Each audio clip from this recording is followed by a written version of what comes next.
Donald ટ્રમ્પે સોમવારે અમેરિકાના 47મા રાષ્ટ્રપતિ તરીકે શપથ લીધા હતા। સત્તાની ચાવી મળતા જ તેમણે દુનિયાને પોતાનું વલણ બતાવી દીધું। ચીનને કડક શબ્દોમાં પડકાર આપતા કહ્યું કે તે પનામા કેનાલ પાછી લઈ લેશે। ચીનના વર્ચસ્વનો અંત આવશે। તેમણે ઘૂસણખોરીને સમાપ્ત કરવા અને દેશો પર કર અને ટેરિફ લાદવા સહિત તેમની અન્ય આક્રમક નીતિઓને જાહેર કરી। તેમણે મેક્સિકન બોર્ડર પર દિવાલ બનાવવાની અને મેક્સિકોની ખાડીનું નામ બદલવાની પણ વાત કરી છે। આવો જાણીએ અમેરિકી રાષ્ટ્રપતિ ડોનાલ્ડ ટ્રમ્પના મોટા નિર્ણયોને। તો ચીન પાસેથી પનામા કેનાલ પરત લેશે। મોટા નિર્ણયમાંથી સૌથી મહત્વપૂર્ણ બાબત એક આ પણ રહી છે। ચીન પાસેથી પનામા કેનાલ છે એ પરત લેવામાં આવશે।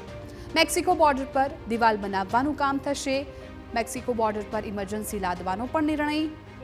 વહીવટીતંત્ર રંગભેદ મુક્ત હશે। થર્ડ જેન્ડર નાબૂદ કરવાની જાહેરાત। મેક્સિકો અખાતનું નામ બદલી અમેરિકા ખાડી કરવાનો પણ નિર્ણય। રસીના વિરોધ બદલ સૈન્યમાંથી હાંકી કઢાયેલાઓને સેવામાં પરત લેવામાં આવશે। આ તમામ મહત્વપૂર્ણ નિર્ણયો છે એ હવે ટ્રમ્પ કરવાના છે। આખું લિસ્ટ તૈયાર થઈ ગયું હોય તેવું લાગે છે। ડ્રગ્સ સ્મગલર્સને આતંકવાદી જાહેર કરશે।